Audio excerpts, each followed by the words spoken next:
Hello and welcome to SPM IS Academy. Today we will analyze important newspaper articles of 23rd June 2022. Please note you can download the PDF version of today's newspaper analysis by clicking the link given in the comment section. You can also join our WhatsApp group through the link given in the description section for more study materials.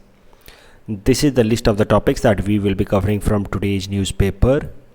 And the first article is about massive earthquake in Afghanistan. And this topic is important from our syllabus GS paper 1, important geophysical phenomena. And this topic is taken from Indian Express newspaper. देखिए current news देखते हैं।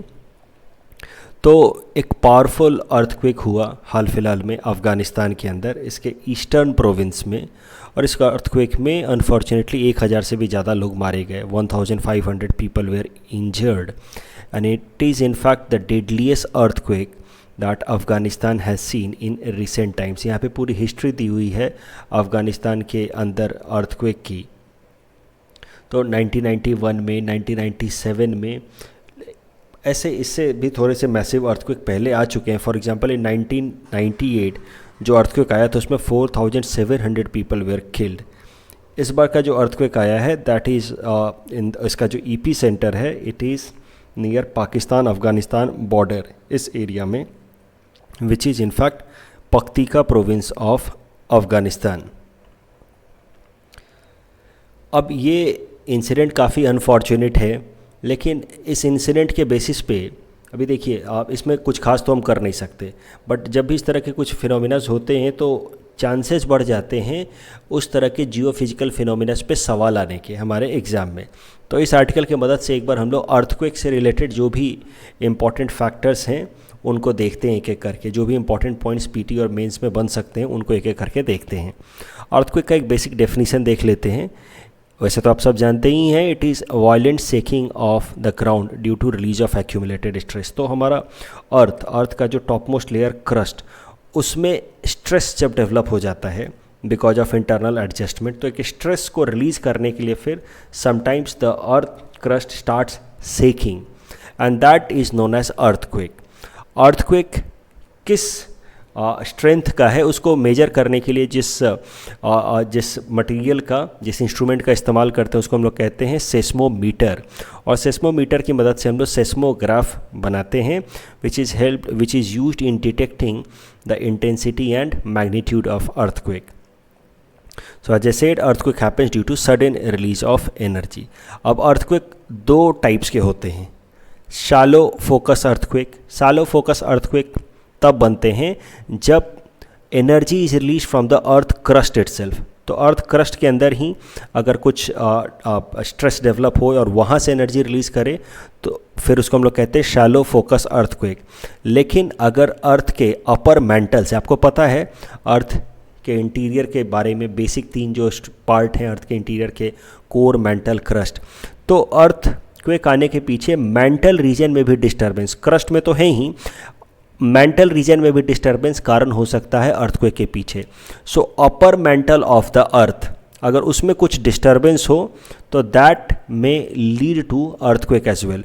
अपर mantle earth में अगर कुछ disturbance हो तो उस कारण से जो अर्थक्वेक आता है उसको हम लोग कहते हैं डीप फोकस अर्थक्वेक। अब अर्थक्वेक से रिलेटेड कुछ पॉइंट्स देख लेते हैं जो प्रीलिम्स में हमसे पूछा जा सकता है। देखिए, the point from where energy is released that causes earthquake, that point is known as hypocenter or focus for the earthquake. So for example in this particular image, this point from where energy is released will be known as hypocenter or focus, जबकि वो point which is closest on the earth surface from this hypocenter या focus is known as epicenter. epicenter वही area होता है जहाँ पे earthquake का सबसे ज़्यादा impact पड़ता है on our life। तो इस एरिया में सबसे ज़्यादा डैमेज होगा। अभी कॉजेज ऑफ द अर्थक्वेक अगर देखा जाए तो there are basically 2 kinds. Of course हर चीज़ में 2 ही मेन फैक्टर्स हो सकते हैं, नेचुरल फैक्टर या man made factor. Man made factor कारण से जो अर्थक्वेक्स आते हैं उनका मैग्नीट्यूड ज़्यादा नहीं रहता है। तो मैन मेड फैक्टर से अर्थक्वेक आने के कारण हो सकते हैं माइनिंग या लार्ज स्केल पेट्रोलियम एक्सट्रैक्शन। तो होता क्या, कई बार माइनिंग करते टाइम में जो नीचे अर्थ के अंदर जो हम लोग क्रस्ट में होल बनाते हैं, वो होल कभी कभार कोलैप्स कर जाता है, वो सिंक कोलैप्स कर जाता है। दैट लीड्स टू अर्थक्वेक, यानी कि shaking of the earth. Petroleum extraction के केस में भी इस तरह का कोलैप्स हो सकता है। आर्टिफिशियल लेक्स कभी कभार हम लोग बनाते हैं, दैट कैन कोलैप्स। या न्यूक्लियर टेस्ट, न्यूक्लियर एक्सप्लोजन हम लोग जब करते हैं उस टाइम में भी a lot of energy is release that can cause shaking of the earth, which can be called as artificial और man made earthquake. But massive earthquakes are और happens, massive earthquake happens mainly because of natural factors. Natural factors में दो ही मुख्य कारण हैं earthquake होने के पीछे, प्लेट टेक्टोनिक्स या वोल्केनिज्म। तो नेचुरल फैक्टर्स को थोड़ा डिटेल में देखते हैं। There are two natural factors behind earthquake, plate tectonics and volcanism. Plate tectonics समझते हैं। तो प्लेट टेक्टोनिक्स समझने से पहले ब्रीफली आपको मैं रिकॉल करा दूं, I hope you all must be knowing कि our entire earth crust is made up of 7 major plates. उसके अलावा कई सारे मोर देन 20 माइनर प्लेट्स हैं इस तरीके के। Together they are known as commonly made together they form part of our earth crust। तो अब ये प्लेट्स जो हैं, इन प्लेट्स की जो बाउंड्री होती है वहाँ पे ये प्लेट्स आपस में इंटरैक्ट करते हैं। अब ये इंटरैक्शन अलग अलग तरीके का हो सकता है। Divergent plate boundary, when the two plates move away from each other. और ये डाइवर्जेंस भी क्यों होता है उसके पीछे भी आपको कारण पता होगा।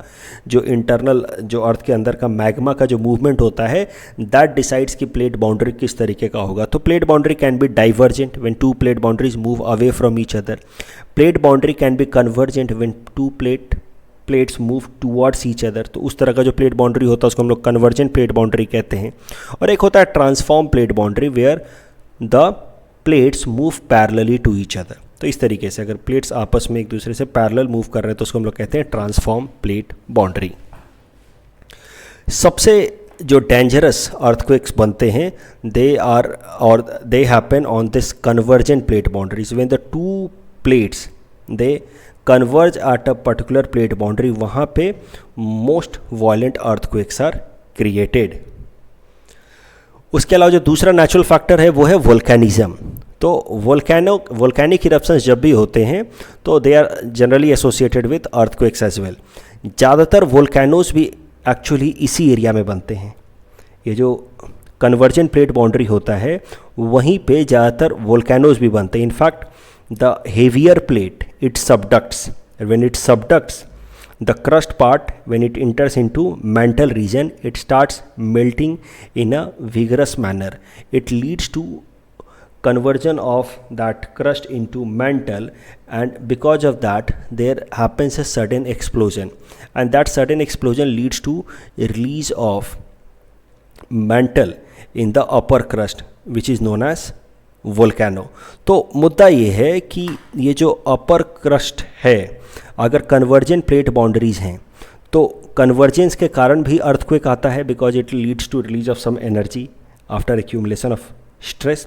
उसके अलावा जब ये बाउंड्रीज, ये जो प्लेट्स हैं, ये सबडक्ट करते हैं और मेल्टिंग के कारण जो वोल्केनिक इरप्शन होता है, because sudden melting of crust leads to creation of lot of mantle, and that mantle leads to release of volcanic eruption। उस volcanic eruption के कारण भी बहुत सारा earthquake हो सकता है। So मुद्दा ये है कि देखिए, earthquake happens on convergent plate boundaries. The most vigorous earthquake happens on the convergent plate boundaries, and they are more dangerous if it is associated with volcanism। कभी कभार आइसोलेटेड वोल्केनोज जो प्लेट बाउंड्री पे नहीं हैं वहाँ पे भी थोड़े बहुत अर्थक्वेक्स आ सकते हैं, लेकिन उनकी जो मैग्नीट्यूड या इंटेंसिटी होती है वो रिलेटिवली कम होगी। अब आप देखिए यहाँ पे, दीज आर द एरियाज और epicentres of most of the earthquakes that we have witnessed in this time period 1963 से 1998। 25 सालों में 3,58,000 earthquakes. Most of the earthquakes कहाँ हैं आप ज़रा देखिए, ये प्लेट बाउंड्रीज पे ही हैं, वही एरियाज़ हैं। और उन प्लेट बाउंड्रीज पे ज़्यादा अर्थक्वेक है जहाँ पे जो कन्वर्जेंट प्लेट बाउंड्रीज हैं। इनफैक्ट ये देखिए, पैसिफिक रिम ऑफ फायर पे सबसे ज़्यादा अर्थक्वेक्स आए हैं। और this pacific rim of fire is made up of convergent plate boundaries and they have maximum number of volcanoes also around them. So this proves कि जो मैसिव अर्थक्वेक्स होते हैं they mostly happen on convergent plate boundaries, specially when it is associated with volcanism. अगर India के अंदर earthquake की बात की जाए तो depending upon the threat of earthquake, Indian territory has been divided into 4 zones by Bureau of Indian Standard. These zones are zone 2, 3, 4 and 5. So zone 5 is that zone where the chances of earthquake is maximum and the possibility of high intensity earthquake is also high. तो मुद्दा यह है कि zone 5 सबसे सेस्मिकली active reason को zone 5 की तरह classify किया गया है. जोन 2 वो सारे रीजन हैं जहाँ पे अर्थक्वेक आने के चांसेस कम है और अगर अर्थक्वेक आते भी हैं तो उसकी इंटेंसिटी कम रहेगी. तो नेचुरली जो हमारा डेक्कन रीजन है that is very stable. It is one of the oldest crust of the for the world and it is one of the most stable plane and that is why यहाँ पे earthquake आने के chances कम हैं and that is why it has been categorized as part of zone 2. लेकिन ये जो पूरा area है हिमालयन रीजन जहाँ पे कन्वर्जेंस हो रहा है 2 प्लेट बाउंड्री का, तिब्बत और आप कह सकते हैं यूरेशियन प्लेट का और इंडियन सब कॉन्टिनेंटल प्लेट का जो कन्वर्जेंस हो रहा है और जहाँ पे इंडियन सब कॉन्टिनेंटल प्लेट जो है वो सबडक्ट हो रही है, that makes this area seismically active and that is why this region has been classified under zone 5 most seismically active region. और आप अगर देखें तो हमारा पूरा आसाम लाइज अंडर जोन 5 और जोन 5 के पीछे कारण है ये जो मार्जिन है तिब्बत प्लेटू और इंडियन प्लेट के बीच में, that is actually convergent plate boundary, CC convergent plate boundary. And Assam lies on this plate boundary region where Indian plate is subducting beneath this Eurasian plate and this is why Assam is part of zone 5 classification given by Bureau of Indian Standards. और that makes Assam region one of the most vulnerable region as far as earthquake is concerned. और हमारे यहाँ पे frequently earthquakes आते भी रहते हैं, ये तो आपको पता ही होगा. अभी earthquake से measurement की अगर बात की जाए कि earthquakes को कैसे measure किया जाता है, तो there are mainly 2 ways to measure earthquake. One is the magnitude, second is intensity. Magnitude जब हम मेजर करते हैं अर्थक्वेक का तो उस केस में we are actually measuring the amount of energy release at the source of earthquake. यानी कि देखिए जैसे हाइपोसेंटर से एनर्जी रिलीज होनी शुरू होती है, फोकस से एनर्जी रिलीज होनी शुरू होती है, तो मैग्नीट्यूड यहाँ पे कितनी एनर्जी रिलीज हुई उसको मेजर करने की कोशिश करता है. तो magnitude measures the energy release at the source of the earthquake. और मैग्नीट्यूड को मेजर करने के लिए हम लोग रिक्टर स्केल का इस्तेमाल करते हैं जिसका स्केल 1 to 10 तक वैरी करता है. 1 मतलब लो मैग्नीट्यूड, 10 मतलब one of the highest magnitude. Earthquakes को मेजर करने का एक दूसरा तरीका भी है जिसको हम लोग कहते हैं intensity. Intensity actually measures the strength of the shaking produced by the earthquake on certain location. Intensity is measured on a Mercalli scale which varies from 1 to 12. तो एक बार फिर से देखिए, इस फोकस से कितनी एनर्जी रिलीज होगी उसको हम लोग कहते हैं magnitude, measured on Richter scale varies from 1 to 10. और ईपी सेंटर पे या किसी और जगह पे कितना शेकिंग हुआ है जिस कारण से ज़्यादा डिस्ट्रक्शन पॉसिबल है, उस शेकिंग को मेजर करने का जो तरीका होता है उसको हम लोग कहते हैं intensity of the earthquake. Intensity of the earthquake is measured on Mercalli scale which varies from 1 to 12. तो ये सब पीटी पर्सपेक्टिव से ये सब फैक्टर्स याद रखिएगा. The next article is about resolution number 1267 of United Nations Security Council and this topic is important from our syllabus GS paper 2 international relations point of view. तो देखिए सबसे पहले समझते हैं आखिर ये रिजोल्यूशन नंबर 1267 ऑफ यूएनएससी है क्या. इस रिजोल्यूशन की मदद से किसी भी इंस्टीट्यूशन को या इंडिविजुअल को टेरर इंडिविजुअल या टेररिस्ट ग्रुप डिक्लेयर किया जा सकता है. ये यूनाइटेड नेशन सिक्योरिटी काउंसिल का एक रिजोल्यूशन है और इस रिजोल्यूशन के अंतर्गत अगर किसी एक ऑर्गेनाइजेशन या इंडिविजुअल के खिलाफ एक प्रपोजल लाया गया, कोई भी एक मेंबर आउट ऑफ 15 कंट्रीज़ जो मेंबर हैं यूएनएससी का, कोई भी एक मेंबर प्रपोजल ला सकता है कि हमारे हिसाब से ये ऑर्गेनाइजेशन जो है टेररिज्म प्रमोट कर रहा है या हमारे यहाँ हिसाब से ये जो इंडिविजुअल है ये टेररिज्म को प्रमोट करता है.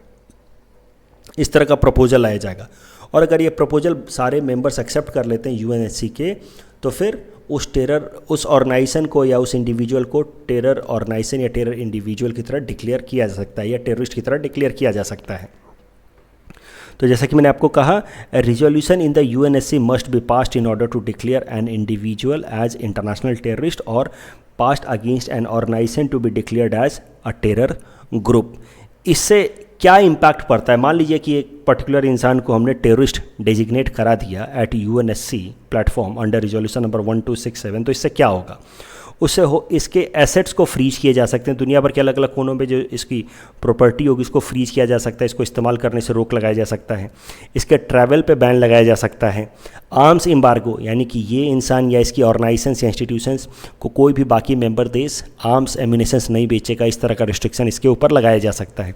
एक एग्जाम्पल मैं देता हूँ कैसे एक इंडिविजुअल को टेररिस्ट डेजिग्नेट किया गया अंडर रिजोल्यूशन नंबर 1267। तो ये है Azhar Masood, he is a leader of Jaish e Mohammed, एक टेरर ग्रुप है that operates from Pakistan. In fact the PoK region से ये ऑपरेट करता है अजहर मसूद को इंडिया काफ़ी टाइम से डिक्लेयर कराना चाहता था as a terrorist under UNSC resolution number 1267, लेकिन चाइना जो एक परमानेंट मेंबर है यूएनएससी का, उसने इस प्रपोजल के ऊपर, इंडिया के प्रपोजल के ऊपर कई दफ़ा टेक्निकल होल्ड लगा दिया। कि टेक्निकल होल्ड मतलब we are considering whether Azhar Masood should be declared terrorist और नॉट अंडर रिजोल्यूशन नंबर 1267। लेकिन फिर जब इंडिया के अंदर 14 फरवरी 2019 में टेरर अटैक हुआ इन पुलवामा, उसके बाद इंडिया ने काफ़ी स्ट्रॉन्ग डिप्लोमेसी अपनाई और यूएनएससी के अंदर वापस से एक प्रपोजल लेकर के आए in order to declare this individual Azhar Masood as an international terrorist. क्योंकि ये जो पुलवामा अटैक हुआ था 2019 में, उसको करवाने के पीछे यही इंसान और इसकी ऑर्गेनाइजेशन जैसे मोहम्मद रेस्पॉन्सिबल थी। तो 2019 के बाद जब इंडिया ने स्ट्रॉन्ग डिप्लोमेसी अपनाई तो Azhar Masood was declared as an international terrorist under resolution number 1267 of UNSC.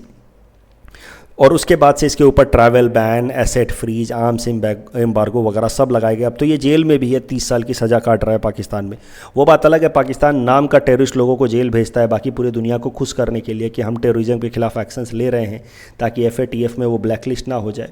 लेकिन जेल में भी इन टेररिस्ट लोगों को काफ़ी फैसिलिटीज़ मिलती हैं। They act very freely even from jail, they operate all their terror cadres from jail itself. तो ये प्रॉब्लम्स हैं, बट नाम का अजहर मसूद अभी जेल में है और इंडिया ने इसको 2019 में टेरर इंडिविजुअल के टेररिस्ट की तरह डेजिग्नेट करवाया था under resolution number 1267 of UNSC.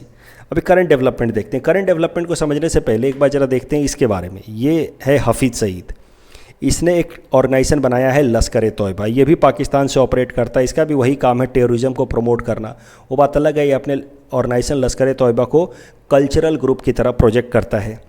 और Lashkar e Taiba was responsible behind 26/11 attack that happened in India in 2008 in Mumbai.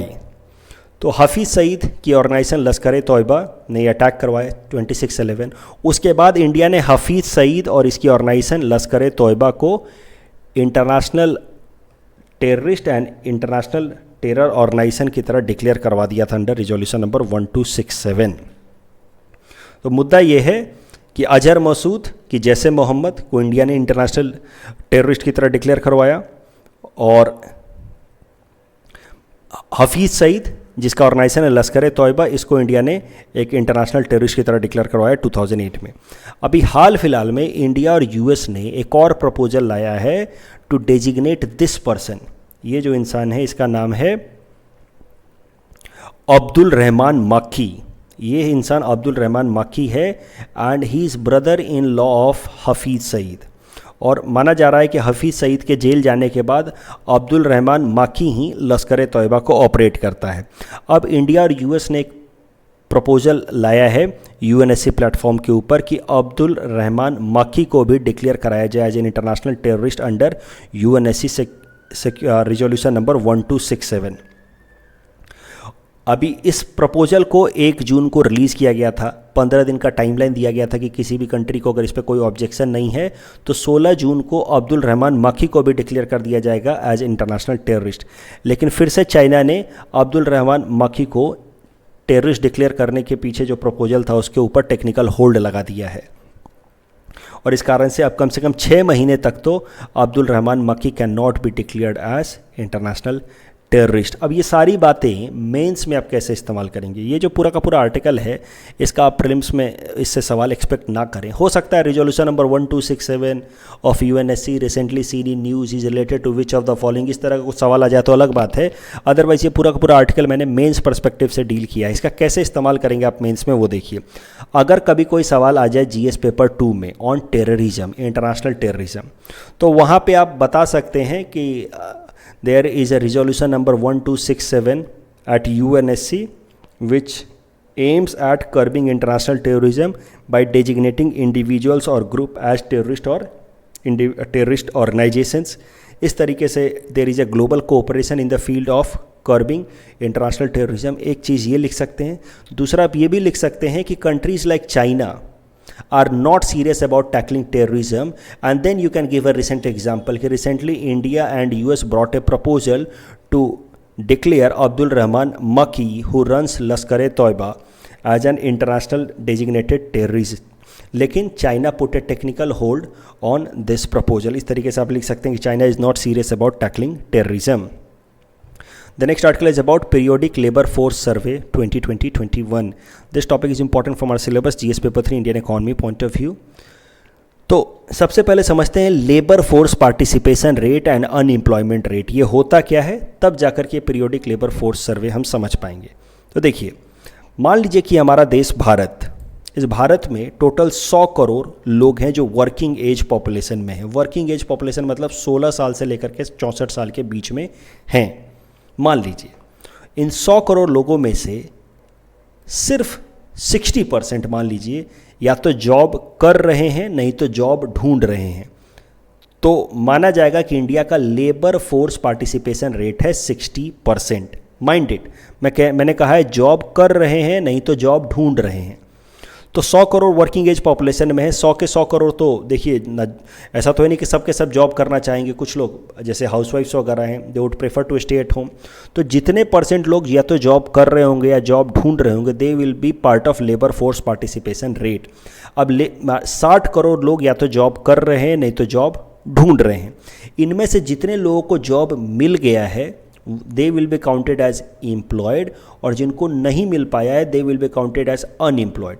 तो इन मान लीजिए कि इन 60 करोड़ में से 6 करोड़ लोगों को नौकरी नहीं मिल पाई, तो unemployment rate will be 10%। 100 crore जनता में से 60 करोड़ काम कर रही है, काम करना चाहती है, तो labour force participation rate is 60%। 60 crore में से 6 करोड़ को जॉब नहीं मिल पा रहा है डिस्पाइट लुकिंग फॉर जॉब, तो अनएम्प्लॉयमेंट रेट विल बी 10%। अब इस basic understanding of labour force participation rate and unemployment rate के बाद अब जरा समझते हैं about the recently released report by ministry of statistics and programme implementation MoSPI. MoSPI ने हाल फिलहाल में एक रिपोर्ट पब्लिश किया है जो एक पीरियोडिक रिपोर्ट है about labour force participation and unemployment rate in India, जिसका नाम ही है पीरियोडिक लेबर फोर्स सर्वे। तो periodic labour force survey for the year 2020-21 has been released. As per this periodic labour force survey, unemployment rate in India in this year was 4.2%।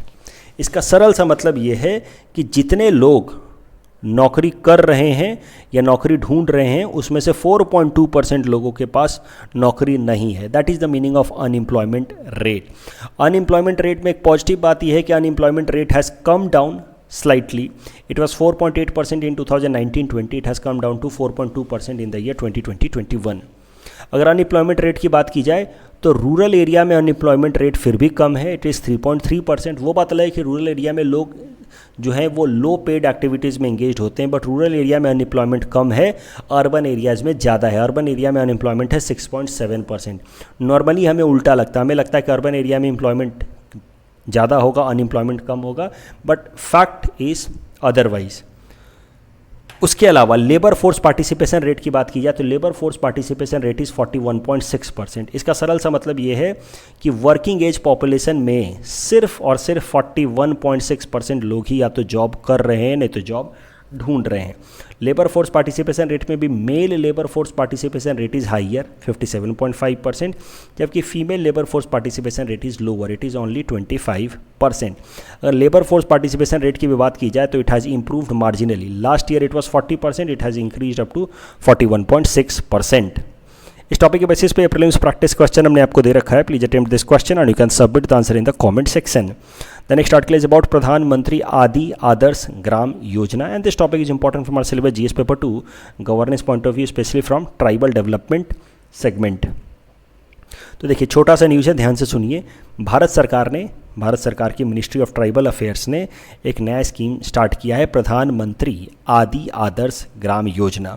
इसका मुख्य purpose ही है tribal लोगों के development को ensure कराना, और उसके लिए ट्राइबल विलेजेस डिक्लेयर किए जाएंगे अंडर दिस स्कीम। उन ट्राइबल विलेजेस को डिक्लेयर करने के बाद कोशिश की जाएगी कि वहाँ पे जो रहने वाले लोग हैं उनकी हेल्थ या एजुकेशन के स्टेटस को इम्प्रूव किया जाए। और उसको कौन से विलेजेस ट्राइबल विलेज डिक्लेयर किए जा सकते हैं अंडर प्रधानमंत्री आदि आदर्श ग्राम योजना, उसका भी क्राइटेरिया देख लीजिए। उस विलेज में कम से कम 500 ट्राइबल पॉपुलेशन होना चाहिए, और ओवरऑल इस विलेज में 50% से ज़्यादा ट्राइबल्स होने चाहिए। ये दो क्राइटेरिया पूरे होने चाहिए। पूरा ओवरऑल पॉपुलेशन 500 से ज़्यादा and percentage wise minimum 50% population should be tribal, then only that village will be declared tribal village, जिसको प्रधानमंत्री आदि आदर्श ग्राम योजना के अंतर्गत ट्राइबल विलेज के बेनिफिट्स प्रोवाइड किए जाएंगे। तो क्या बेनिफिट्स होंगे? तो भारत सरकार की जो 41 मिनिस्ट्रीज हैं सब में अलग अलग स्कीम्स ट्राइबल्स के लिए चला रखा है। उन सारे स्कीम्स को एक साथ कंबाइंड करके और कन्वर्ज करके इन ट्राइबल विलेजेस के अंदर इम्प्लीमेंट किया जाएगा, ताकि ट्राइबल लोगों की इन ट्राइबल विलेजेस में हेल्थ और एजुकेशन का लेवल इम्प्रूव हो। उसके अलावा ये ट्राइबल लोग जो भी ट्राइबल प्रोडक्ट्स बनाते हैं, बैम्बू बेस्ड प्रोडक्ट बनाया या फिर हनी बनाया मान लीजिए, या कुछ और बनाया, जो भी नेचर से गैदर करके जो भी ट्राइबल प्रोडक्ट्स बनाते हैं, उसको प्रॉपर मार्केट प्रोवाइड कराने के लिए इन ट्राइबल विलेजेस के ट्राइबल प्रोडक्ट्स को कनेक्ट किया जाएगा थ्रू ट्राइफेड, ताकि एक प्रॉपर मार्केट लिंकेज डेवलप हो जाए, ताकि इन ट्राइबल लोगों के लिए बेहतर रेम्यूनरेशन की अपॉर्चुनिटीज़ डेवलप हों। इस टॉपिक के बेसिस पे ये प्रीलिम्स प्रैक्टिस क्वेश्चन हमने आपको दे रखा है, please attempt this question and you can submit the answer in the comment section. The next article is about Ambubachi Mela that has recently begun. This topic is important from our syllabus GS paper 5 culture of Assam. तो Ambubachi Mela has now begun in Guwahati, और इसके साथ ही अंबुबाची महायोग भी शुरू हो गया है। अंबुबाची महायोग कैसा होता है?